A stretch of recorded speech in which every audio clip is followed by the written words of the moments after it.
Hola a todos. Vamos a tener a lo largo de los próximos minutos una nueva píldora de actualización de pacientes o de infección por VIH en el entorno médico asistencial. Contamos en esta ocasión con el doctor Marcial Delgado Fernández del Servicio de Enfermedades Infecciosas del Hospital Carlos Haya de Málaga. Y los dos tópicos que vamos a tratar hoy es patología hepática, de coinfecciones por virus hepatotropos en sujetos VIH y también otra comorbilidad muy interesante y muy relevante en el momento actual, como son las neoplasias. Quiero que Marcial nos cuente. Hola Marcial, bienvenido. Quiero que nos cuentes un poco cómo ha sido tu desarrollo profesional, cómo llegaste a las enfermedades infecciosas y al mundo del VIH. Pues hola a todos. Pues yo comencé a estudiar medicina aquí en la Facultad de Málaga entre el año 82 y el año 88. Hice la especialidad en el Hospital Regional Universitario, entonces Carlos Haya, entre 1991 y 1996. Y posteriormente, cuando terminé la especialidad, pues me fui a trabajar al Hospital de Poniente en El Ejido, que fue donde tuve el verdadero campo de aprendizaje posterior a lo que es la formación de una persona, ¿no?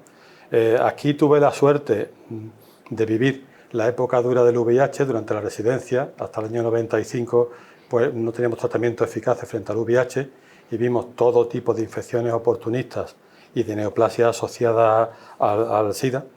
Y sin embargo, una vez que llegué a Almería en 1996, allí se me encomendó el dedicarme a la infección VIH y allí tuve la suerte de empezar a usar ya las nuevas estrategias de tratamiento, como fueron la llegada de los inhibidores de la proteasa y los esquemas de tratamiento con triple terapia, con lo cual viví en primera persona cómo la mortalidad y todas las comorbilidades de estos pacientes pues empezaba por fin a descender, y fue una época bastante grata comparado del periodo anterior del que veníamos, ¿no?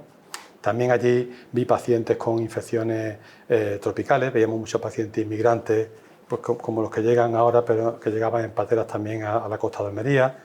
Vimos muchos pacientes con tuberculosis, vimos muchos pacientes con hepatitis y luego un pool completo de pacientes con todo tipo de patologías de la medicina interna y de sus ramas en los aspectos por lo menos más básicos. Después, en el año 2004, me vine a trabajar al Hospital Costa del Sol en Marbella, donde fui muy feliz y vi mucha patología médica también. También mantuve contacto con el VIH, aunque en menor grado. Estuve allí 3 años hasta el 2007 y en el 2007 pues, tuve la suerte o la oportunidad de volver a mi casa, al Hospital Regional Universitario, y de entonces trabajo en el Servicio de Enfermedades Infecciosas, donde atiendo planta y consulta mayoritariamente de pacientes con infección por el VIH. También hemos visto muchos pacientes con hepatitis que hemos ido curando o controlando en la consulta, y bueno, altas de planta variadas, y ahora con el COVID recientemente pues también hemos tenido una implicación importante con los pacientes enfermos de COVID, en particular con los inmunodeprimidos con COVID crónico. Una de tus líneas de asistenciales y de investigación ha sido fundamentalmente la hepatitis C. Yo te recuerdo a ti como una persona muy disciplinada, de saberte todos los estudios y de estar muy pendiente de todos los avances de la hepatitis C. Vamos a ponernos antes del 2015, antes de la introducción de los antivirales de acción directa. ¿Cuál era tu percepción en ese momento con los enfermos de VIH con hepatopatías avanzadas por virus de la hepatitis C? ¿Qué sentías tú en ese momento? ¿Cómo lo viviste? Bueno, yo cuando comencé en la consulta en el año 2007 ya viví el trabajo que habían hecho antes mis compañeros, porque la verdad es que desde el año 88 que se empezaron a hacer intentos de tratamiento con los interferones no pegylados de la hepatitis C, cuando era todavía la hepatitis no A no B, la verdad que todo el mundo que ha pasado por nuestra consulta y ha tenido pacientes con hepatitis ha intentado hacerlo lo mejor posible con las herramientas que ha tenido en cada momento, ¿no? Entonces era la época en la que se comenzó con el interferón no pegilado, después llegó el interferón pegilado, las combinaciones de pegilado con ribavirina. Eran tratamientos muy tóxicos, con muchos problemas desde pancitopenia hasta trastornos psíquicos, hasta anemia, etcétera. Pero bueno, los pacientes pues, lo fueron soportando de la mejor manera posible. Erradicamos muchos pacientes con genotipos más fáciles de tratar, como eran los genotipos 2-3. Nos quedaron pacientes con genotipos 1 y 4 que no conseguimos curar pese a optimizar ese tipo de tratamiento. Y por fin, cuando llegó el año 2012, fue cuando empezaron ya a salir los primeros fármacos, los nuevos antivirales de acción directa, que al principio comenzamos a utilizarlo en combinaciones de pegilado con ribavirina y en nuestra práctica usamos mucho el telaprevir. Curamos también a muchos pacientes con esos esquemas ya más cortos, pero también todavía bastante tóxicos.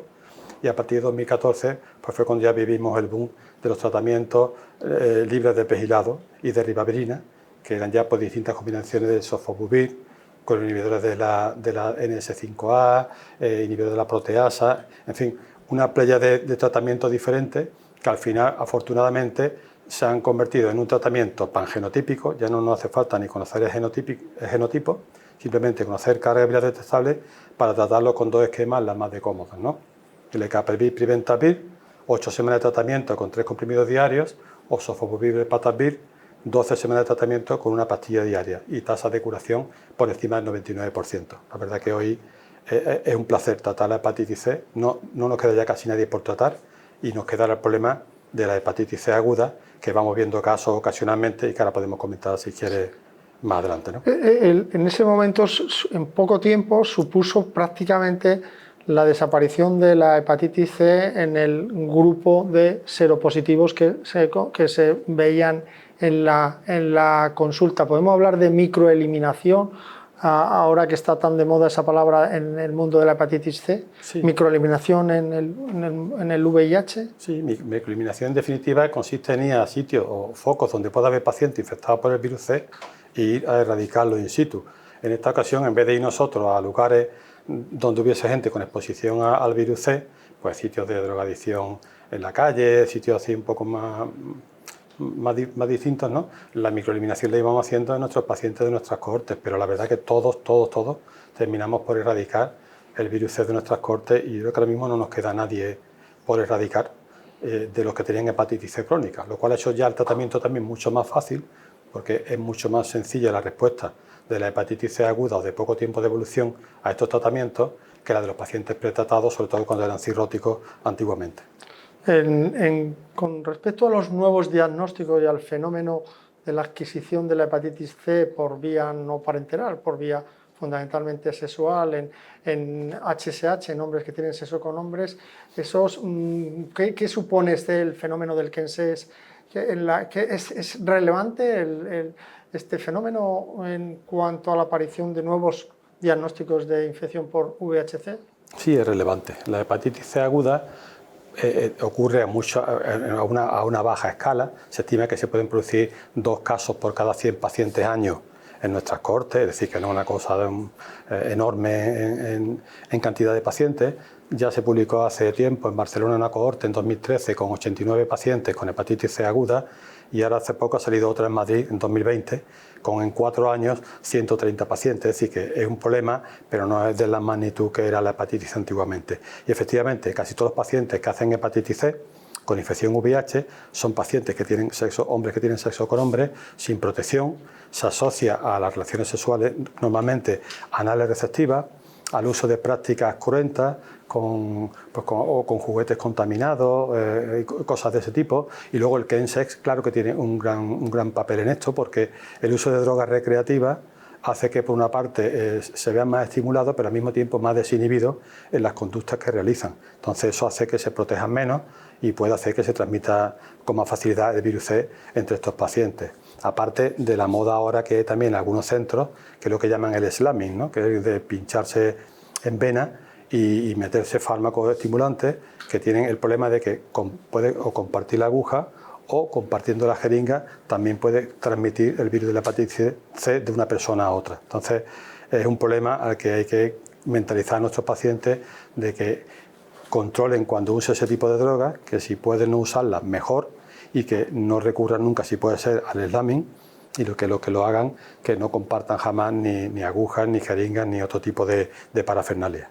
¿Y crees que además de dar buenos consejos y evitar situaciones de riesgo, la estrategia del test and treat, es decir, sujetos que tienen riesgo, sean seropositivos o estén en pre, cribarlos, diagnosticarlos y tratarlos inmediatamente, ¿crees que esa es una buena estrategia para disminuir la viremia comunitaria? Sí, porque la mayoría de los casos no se curan solos y cuanto antes lo trate, antes responde el paciente. Incluso hay a veces hay estudios incluso con tratamientos más cortos de lo que he referido antes. Lo que pasa es que usamos los tratamientos estándar habitualmente, pero son pacientes que en cuanto lo diagnostica, lo trata, lo cura y al mismo tiempo evita la transmisión social de la enfermedad y contribuimos a acabar con estos brotes pequeños que vemos a veces en zonas de relaciones sexuales de riesgo de grupo, ¿no?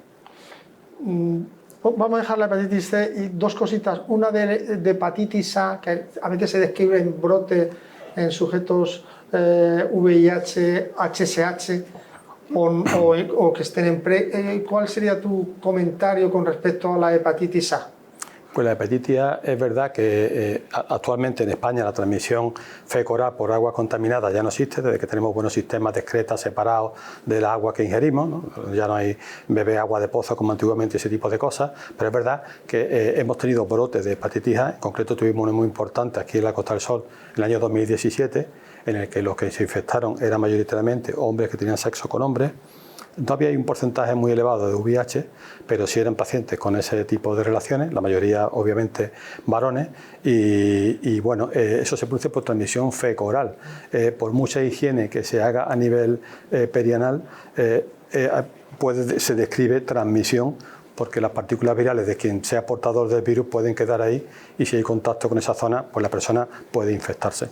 La noticia buena es que la vacuna de la hepatitis A es excelente y que no debería ningún paciente nuestro con infección VIH o con hombre con relaciones sexuales con hombres quedar sin vacunarse de la hepatitis A. O sea, es imperdonable que eso pase porque son 2 dosis, ya una sola dosis es muy eficaz, inmuniza hasta un 70%, con las 2 dosis conseguimos casi una inmunización previa y solo los pacientes con menos de 200 CD4 pueden tener una inmunización con un título menos de anticuerpos, que sí es importante acordarnos de que en el VIH la inmunización frente a la hepatitis A no es de por vida.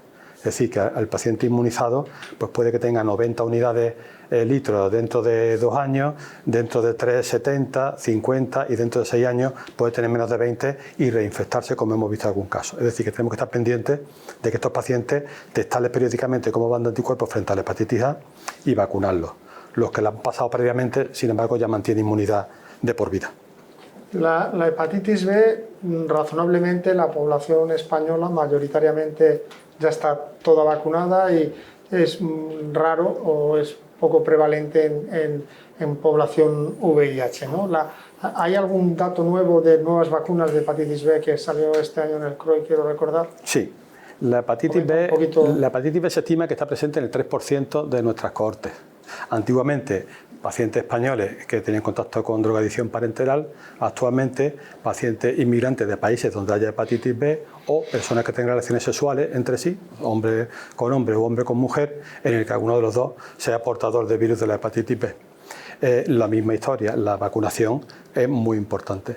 Tenemos la vacuna clásica que usamos nosotros, la Engerix 20, 3 dosis, es muy eficaz incluso en los pacientes VIH, se estima que hay hasta un 85% de respuesta, pero en los que tienen menos de 350 CD4 se recomienda el uso de doble dosis, 40 microgramos, 3 dosis, para lograr esa inmunización.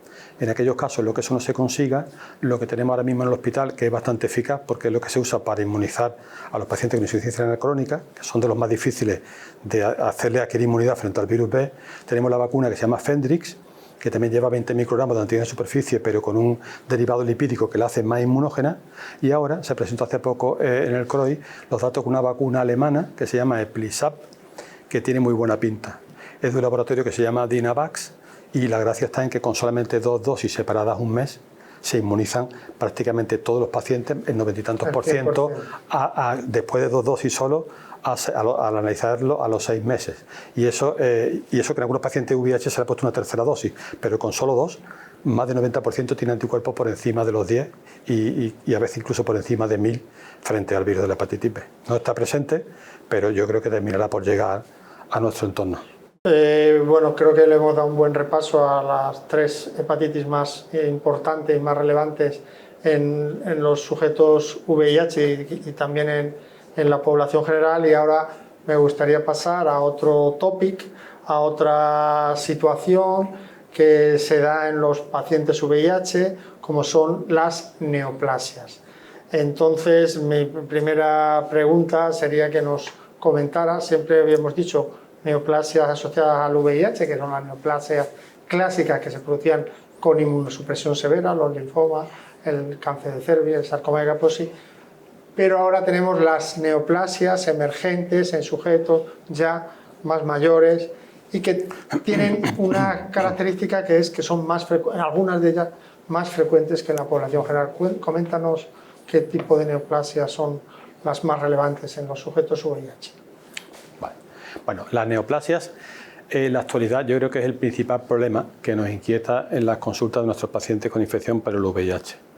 Todos los pacientes que tenemos en la consulta que hacen bien las cosas están con la carga viral indetectable, con unos CD4 aceptables, cada cual en función del nadir del que partió de CD4, pero es verdad que nuestra población va envejeciendo y sabemos que la edad es el principal predictor para el desarrollo de neoplasias en el futuro, y luego sabemos que el sistema inmune de los pacientes con infección por el VIH, con el tratamiento antirretroviral, previene francamente las infecciones oportunistas, pero siempre tiene un tenue defecto a la hora de prevenir la aparición de neoplasia. Es decir, que hay una cierta tendencia a mayor riesgo de desarrollo de neoplasias, que además se ve incrementando en esta población con el hecho de que han estado muchas veces expuestos a otros factores de riesgo durante muchos años.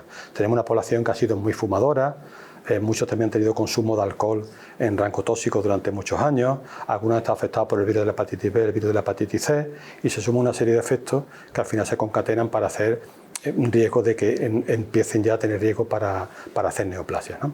La neoplasia que más vemos en nuestros pacientes actualmente es sin duda el cáncer de pulmón, ¿eh? El cáncer de pulmón, pues yo creo que es la causa más frecuente de neoplasia y al mismo tiempo de fallecimiento, aunque cada vez tenemos más pacientes con cáncer de pulmón que con la inmunoterapia y los nuevos tratamientos de que disponemos sobreviven más años, y en muchos se está convirtiendo la enfermedad por fortuna en una enfermedad crónica, pero es un problema que tenemos ahí, ¿no? La pregunta que te quería hacer es ¿qué podemos hacer y si tenemos que hacer algo diferente a la población general? Bien. Hombre, deberíamos de aprovechar... ¿Que dejen de fumar? Bueno, eso, por supuesto, en medidas preventivas evitar los factores que he comentado, pero luego nosotros estamos en una situación privilegiada porque nuestros pacientes pasan cada año, cada 6 o 9 meses por nuestra consulta y los tenemos delante para explorarlo, para pesarlo y para que nos den sus quejas, y al mismo tiempo para hacer medicina preventiva.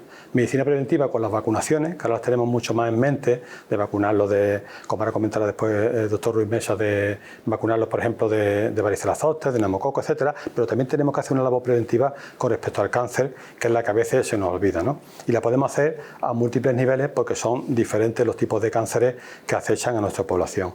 Por ejemplo, con el cáncer de pulmón ya está demostrado y se está haciendo en Estados Unidos, financiado por Medicare, el estudio de pacientes para el diagnóstico precoz del cáncer de pulmón. Allí tienen un programa en el que pacientes entre 50 y 80 años de edad que hayan fumado más de 20 paquetes años, o sea, más de un paquete diario durante 20 años, y que hayan dejado de fumar hace menos de 15 años, o que sean fumadores activos, se les ofrece que se haga un TAC torácico, un TAC de pulmón, de baja radiación anual. Y con eso pues se están consiguiendo resultados, yo creo que satisfactorios. Aquí se ha hecho un estudio con GESIDA, el estudio GESIDA 8815, y en ese estudio entraron casi 370 pacientes inicialmente. El problema es que a veces las personas se pierden para el seguimiento y al segundo o al tercer escáner ya no vienen a hacérselo, pero en ese ensayo en el que entraron 370 y terminaron el cuarto escáner al cuarto año 200 pacientes, se diagnosticaron 9 pacientes con cáncer de pulmón y 7 diagnósticos precoces, puesto que solo 2 fallecieron de cáncer de pulmón. A mí me parecen unos buenos resultados y yo creo que en el futuro habría que intentar que esta estrategia pues se vaya diseminando en la población general y en la nuestra, que es inmunodeprimida en particular, ¿no? Yo creo que el centro que haga esta estrategia en la población general, nuestros pacientes deberían incluirse en ese cribado periódico del cáncer de pulmón. Y otra cosa que también siempre nos ha rondado mucho, sí ha sido un poco caballo de batalla, era el acceso a los ensayos, el acceso a los nuevos tratamientos en los pacientes VIH, que siempre se descartaban la mayoría de las veces por su grado de inmunosupresión. Actualmente, que ya no es tan importante la inmunosupresión en los pacientes que viven con VIH, acceden fácil a los nuevos tratamientos en cualquier tipo de neoplasia. ¿Cuál es la percepción que tú tienes? Yo creo que si el tratamiento es un ensayo clínico, yo creo que todavía en la mayoría de ensayos clínicos el VIH sigue estando como contraindicación para que el paciente entre en el ensayo clínico. Si es un tratamiento ya decidido por su oncólogo, los oncólogos ya ven a estos pacientes como una población igual a la población no VIH y le ofrecen lo mejor que hay en cada momento según las necesidades de los pacientes. Y la respuesta esperable de los pacientes VIH con respecto a la población general en neoplasias como el pulmón, el colon, la mama, la próstata, que son frecuentes en la población general, ¿es similar o hay algún decalaje por ser seropositivos? Hombre, con respecto a la respuesta. Claro, el que por ejemplo ha sido muy fumador de los nuestros, pues a lo mejor por el enfisema, pues tiene un hándicap con respecto a otros pacientes con cáncer de pulmón no tan fumadores. Pero en general la respuesta a igualdad de diagnóstico, de sustrato físico de la persona que tiene la enfermedad, la respuesta es igual en todos los pacientes. Y fuera del cáncer de pulmón, y ya para terminar, ¿el cribado del resto de las neoplasias debería ser igual que la población general al menos? ¿O crees tú que se debería de insistir más o hacerlo de forma más, con menos tiempo entre prueba y prueba? ¿O simplemente que accedan a los cribados poblacionales igual que la población general? Pues mira, en el cribado, por ejemplo, del cáncer de mama, la recomendación es igual que para la población general. Mamografía cada 2 años, de los 50 a los 70 años. Por ejemplo, para el cáncer de cervix sí se recomienda un screening más intensivo. Se recomienda la citología a partir de los 21 años hasta los 30 y a partir de los 30, si la paciente tiene más de 200 CD4, el cotest de genotipado más citología cada 3 años y si tiene menos de 200 CD4, ese mismo cotest anual. Si nos vamos, por ejemplo, al cáncer de próstata, igual que la población general, a hacer el test anual o bianual, el PSA, aunque a los urólogos les guste que se haga si hay síntomas, si no, no les gusta que se pida esta exploración. Y si el PSA está elevado, lo que recomienda la nueva guía es hacerle al paciente una resonancia prostática. Si hay alguna lesión ostensible en la resonancia, biopsiarla, y si no hay un foco claro de neoplasia, se ha visto que la evolución es igual sin biopsiar a esos pacientes, observándoles con el PSA en el tiempo, que biopsiándolo. Otro cáncer que yo creo que podríamos poner también hincapié en buscarlo es el cáncer de vías urinarias y de riñón. Al fin y al cabo se asocia mucho al tabaquismo y nuestros pacientes han fumado mucho. Antes pedíamos a los pacientes de la orina por ver daño renal por tenofovir.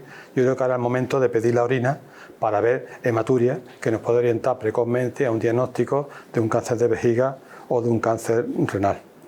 Los hepatocarcinomas, como hemos curado ya casi todos los pacientes con hepatitis C y los que tienen hepatitis B están controlados, yo creo que estando pendiente de los cirróticos, en particular los que tengan trombopenia, para hacerle su alfa-feto y su eco semestral, yo creo que esos pacientes también van bien controlados.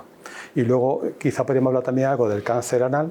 Tenemos otra charla de eso. El cáncer anal, pues el cáncer anal es una evidencia. Se estima que puede haber entre 1 y 2 casos por cada 1000 pacientes año, es decir, muchísimo menos que el cáncer de pulmón, pero es verdad que sigue la misma dinámica de aparición en el epitelio del canal anal que en el cervix. Por lo tanto, se va recomendando el uso de estudios con citología y con genotipado del virus del papiloma a partir de los 35 años, sobre todo en pacientes con nadires de menos de 200 CD4. Y no sé si me olvidado algún cáncer más, porque yo creo que lo hemos tocado todos. El cáncer de colon también sería sangre oculta en heces, y eso se determinaría también entre los 50 y los 70 años. Una muestra, sí, pero sí, que en la misma población general acaba de salir ahora mismo hace poco un artículo en el que están ampliando ya en los Estados Unidos la toma de las muestras desde los 45 años, porque se ha visto que en torno a un 3% de personas con sangre oculta en heces entre los 45 y los 50 años tienen un cáncer colorectal. Y es el mismo porcentaje que las personas por encima de los 50 años. Por eso allí se está ampliando ya a los 45 años el inicio de screening con sangre oculta del cáncer colorectal. Y ya ahora ya sí que para terminar, y lo que has dicho antes, quiero yo insistir en ello, es tenemos la oportunidad, ¿no?, anualmente de ver a nuestros pacientes con infección por VIH y hacer consejos preventivos. ¿Qué consejos, aparte del tabaco que ya lo hemos comentado, qué otros consejos deberíamos de hacer insistencia para tener buena salud y evitar neoplasias? Pues yo creo que se testen, la mujer, que no se le pase la cita de la mamografía. Teóricamente debe llegar automáticamente, pero a veces no llega y la mujer se queda un poco perdida. Yendo al centro de salud, le dan la cita y se renueva cada 2 años. La citología a muchas pacientes se le olvida, tenemos que estar pendientes de que se hagan su citología como pone la guía. Yo creo que tenemos que estar vigilantes de que todas las ocasiones que haya para buscar cáncer en nuestros pacientes ocurran. ¿Y qué consejos le daríamos, aparte de no fumar? Pues no fumar, no beber alcohol, y si lo consumen que sea de forma moderada. Y yo creo que no hay mucho más. Dieta mediterránea, dieta sana. Al fin y al cabo, el cáncer de colon se relaciona más con la microbiota, y la microbiota está en relación a la cantidad de carne o de grasa que comamos. Ese tipo de cosas. De todas maneras, quisiera decir, porque me lo has preguntado también antes, yo lo veo interesante, ahora mismo se ha hecho un estudio en España que se llama el Impact Neo, que es un estudio que lo que busca es ver si haciendo un estudio intensivo buscando cáncer en nuestros pacientes se detectan más cánceres que haciendo el estudio estándar. El estudio intensivo es que donde se hacían antes los estudios cada año pasan a hacerse, por ejemplo, cada 6 meses. Por ejemplo, la citología, la mamografía en vez de cada 2 años, una vez al año, etcétera, etcétera. Los resultados de este estudio ya se verán, porque esto acaba de empezar. Fijaros que pocos cánceres se detectan, que en la primera atacada sobre 1.700 pacientes, unos 750 o 800 randomizados a cada brazo, solamente se han detectado, haciendo todo lo que había que hacer a todos como punto de partida, 9 cánceres de 1.700 personas. 3 cánceres cutáneos, y luego han sido 2 colorectales, una mama, un colon, una próstata y un pulmón. Es decir, que pese a empezar con muchas ganas haciéndolo bien en esos 1.700, solamente 9, y de los más difíciles de encontrar, 6. Es decir, que el rendimiento es bajo y es una tarea ardua, pero que yo me conformaría, en vez de con el seguimiento intensivo, hacerlo bien, como dice la guía, estando pendiente, que no se nos escape nadie. Yo creo que ya ahí tendríamos un granito para empezar, y ya se intensificará en el futuro. Una de las limitaciones de los cribados es que no hay que hacerlo ahora, sino que hay que hacerlo de forma periódica a lo largo del tiempo. Pero empezar con las cadencias estándares, que nada más que consigamos eso, ya tenemos bastante andado para luego ya meternos en intensificaciones con lo saturados que están muchas veces los servicios de radiodiagnóstico y otro tipo de servicios, ¿no? Muy bien, pues muchísimas gracias, Marcial. Yo creo que hemos dado un buen repaso a tu vida profesional con respecto a la hepatitis. Has visto